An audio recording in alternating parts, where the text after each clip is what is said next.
Okay, here's a quick question. Do you hate it when your WinForms app forgets everything the moment you close it? Like your window position, your username, or your favorite theme color? Well, not anymore. Because in this video, I'll show you how to make your app remember everything automatically, using the built-in properties. Settings in C#.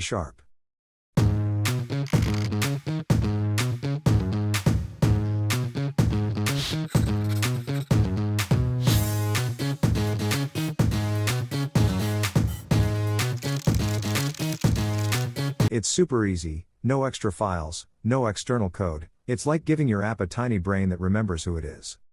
App settings are little memory slots your program can use to remember things, like form size, user preferences, and other cool stuff. And guess what? WinForms already comes with a built-in system for that. You just have to tell it what you want to remember, and it does all the saving for you. Head over to your project's Properties folder and open Settings. Settings. This is where the magic begins. Add some settings like username, Windows, windowy, window width, window height, and is dark mode. Each one is just a piece of information your app will save. Think of this as your app's personal checklist. It writes everything down before going to sleep.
Let's create a small example tool around this stuff. The important part is inside the load and form closing event. We'll explain it later for you. It's pretty easy and powerful.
When your form loads, grab those values using Properties. Settings. Default. So if the last time your user closed the app with dark mode on, boom, it starts in dark mode again. It's like your app saying, hey, I remember you like dark mode and your window over here. Now, when the form is about to close, we do the opposite. We take the current values, position, theme, name, and just write them back using save. That's it. No file paths, no JSON, no fuss. I added a small toggle theme button again, because dark mode deserves to be remembered too. And this simple setup handles it perfectly. So here's what's awesome about Properties. Settings. It's built right into Net, no extra code. It automatically saves and loads for you. It's perfect for small to medium apps. And it's great for beginners who want results fast. Now, this built-in way is great, but what if you want more control? What if you want your settings in a readable JSON file, maybe shareable across PCs, or easy to back up? Well, that's where we go next. In my next video, I'll show you how to build your own custom JSON settings manager, from scratch, that does everything the built-in version can do, and a lot more. So make sure you hit subscribe, turn on the bell, and don't miss that one, because it's going to take your WinForms game to the next level. And that's it, your app now remembers everything like a pro. You can move it, resize it, switch themes, and it'll all still be there next time you open it. Thanks for watching, and I'll see you in the next video, where we make our own JSON settings manager.